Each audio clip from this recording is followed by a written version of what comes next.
टांग्यामध्ये बसल्या. अर्धा तास होऊन गेला, अर्धा तास झाला, पण तो टांगा काही चालू झाला नाही. म्हणजे त्याला जायचं होतं आणि ते गाव होतं नंदापुरी. नंदापुरीला टांग्यावर बसून त्या तीनही सवाऱ्याला जायचं होतं, पण घोडाच नव्हता तर टांगा कसा चालला. तर हे माझ्याकडे आली, मला का म्हणते, भाऊ म्हणते त्या घोड्याची गरज आहे म्हणते, चाललं म्हणते आपला घोडा. तर मी आपला घोडा घेतला आणि गेलो, पण हिनं आपला टांगा अडचणीमध्ये ठेवला होता. कुठे ठेवला? सांदोडीत. हो, अडचणीमध्ये ठेवला होता. आणि इले आपल्या टांग्यावर मोठा घमंड होता. हे म्हणे माझ्याजवळ जो टांगा आहे म्हणे ते कोणाजवळ नाही म्हणे. म्हणजे एवढा सुंदर टांगा होता. आता का माहित, पण मला मा घोड्यावर गर्व होता ना भाऊ. मा घोड्यावर मला गर्व होता. तर हे मला म्हणायला बसली काय, तर मी हिला काय म्हटलं, हे शिवानी अगं टांगा बाजू घे आणि सरळ घोडा जाऊ दे. तू मा घोड्याला जागा तर दे, मा घोड्याला जागा देशील तेव्हाच माझा घोडा बरोबर लागेल का तुझ्या. लोकांना तुझी पाहू दे, लोकांना तुझी पाहू दे, पण ज्ञानाची गंगा वाहू दे, सरळ घोडा जाऊ दे. आणि मग पहा पुढे काय झालं बांधवानो, ऐका पुढे काय म्हणतो ते.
मला आसारामची उपाधी देतील.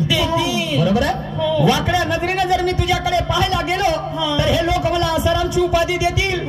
आणि तुझ्या अंगाला जर स्पर्श करायला गेलो तर कुणी माझी माय बहिणी घेतील. नक्कीच. बरोबर आहे. तुझ्या अंगाला जर स्पर्श करायला गेलो तर हे कुणी माझी माय बहिणी घेतील. पण थंड चालल्याने काम जमणार नाही शिवानी. का बरं? कारण आज काम काही वेगळं आहे आणि म्हणून जराशी गरम होशील तर मजा येईल. बरोबर आहे. थंडीचा महिना, थंडीच्या महिन्यामध्ये गरम झाल्याशिवाय होणार नाही. बरोबर समजलं की नाही. म्हणून हिच्या टांग्याची महिमा विशाल आणि तिघ जण बैसले आणि ठेवा ख्याल. हे टांगा बाजू घेईना. हिला घमंड चाललं होतं ना कशाचं. मायासारखा टांगा त्या म्हणे कोणाच्या असे कई टांगे है. हो ना. पण कुछ लोगों के दिखाने के और खाने के दांत अलग होते हैं. समझलं का नाही. हे टांगा बाजू घेईना आणि घोडा माझा जाईना. टांगा बाजू घेतच नव्हते तर घोडा कसा जाईल. घोडा जावाले जागा लागते की नाही भाऊ. जागा पाहिजे की नाही. मला एक सांगा, ते घोडाही मागे तरी पण टांगा बाजूला नव्हती घेत. टांगा बाजूलाच नाही घेत. म्हणजे तू टांगा बाजूला नाही करशील तर घोडा माझा जाईल कसा. ऐक नाही. आणि म्हणून हे टांगा बाजू घेईना आणि घोडा माझा जाईना.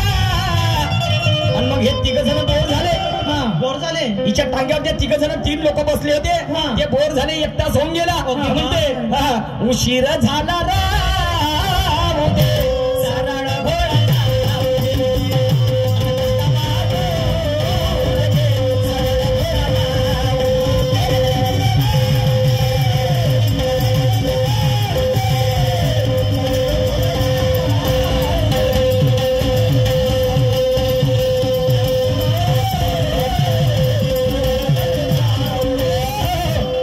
मॅडमने सुद्धा एका प्रश्नाची विचारणा केली. कशी? आणि म्हणतात प्रश्न खूप सुंदर विचारला हो, शिकण्यासारखा आहे. कॉंग्रॅच्युलेशन मॅडम त्याबद्दल.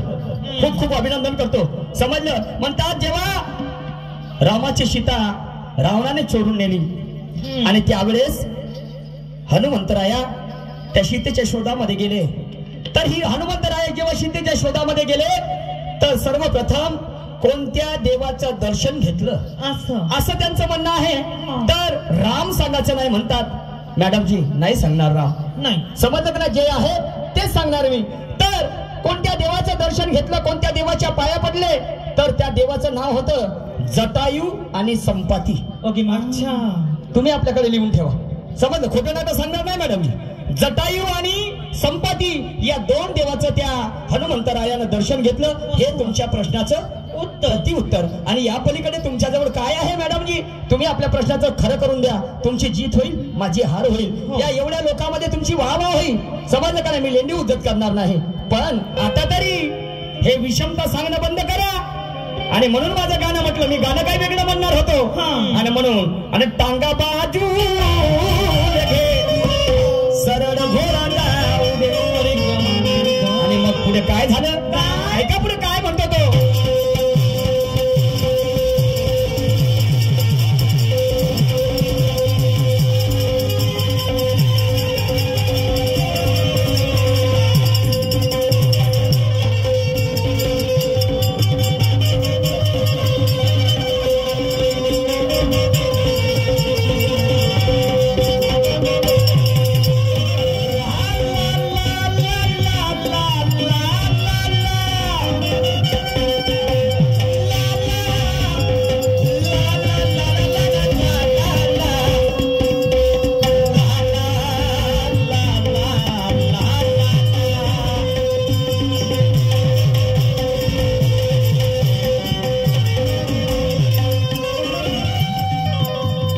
घोडा माझा हुशार, पण माझा घोडा हुशार होता.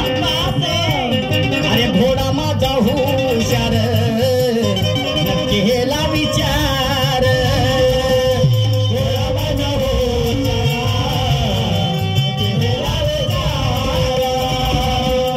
हुरी आली घोड्याला, टांगा घेतला खांद्यावर.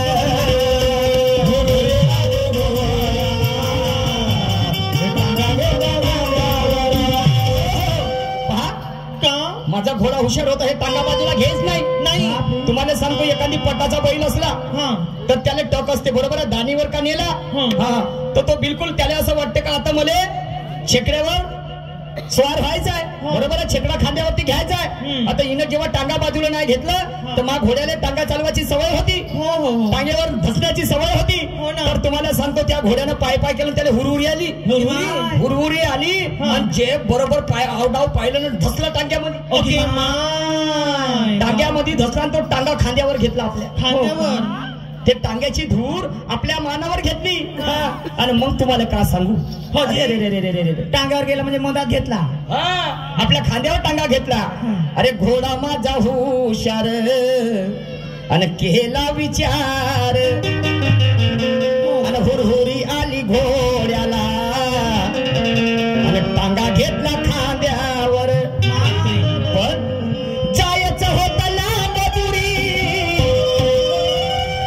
आणि गाव होतं नंदापुरी. रामटेक जवळचे. जायचं होतं लांब दुरी आणि गाव होतं नंदापुरी. बाय म्हणलं मा घोडा लागला. पण म्हणलं माया घोडा असा चालणारच नाही म्हणलं. मग कसं चालेल? असा उपाशी घोडा होता माया. घोड्याने मारतेस म्हणला तू. म्हणजे मग घोड्याला मालपाणी भेटले. दाना आण म्हणलं, घोड्याचा दाना. दाना दाखव मा घोड्याले. म्हणजे दाना पाहिल्याशिवाय जमत नाही काम. त्याच्याशिवाय घोडा चालतच नाही म्हणलं माया. ओके मा. एका दिवसाला मारशील का म्हणलं मा घोड्याला आपल्या टांग्यावर, बरोबर आहे. तर मग का करू म्हणते, म्हणलं चणे आण, सोन्याचे दाणे. तर तर नाही म्हणते, माझ्या घरी संपले म्हणते. तर म्हणलं लोकाला भीक मग धंदा करतो ना तू टांगा चालवायचा. आणि मग हिनं अदलीभर चणे आणलं, झोड्यामध्ये चणे आणलं. मग लटकव मा घोड्याले. मा घोड्याने टाकलं निच्या झोड्यामध्ये तोंड. पुरं तोंड टाकलं. झोड्यामध्ये टाकलं तोंड आणि पहिले दाना खाल्लं.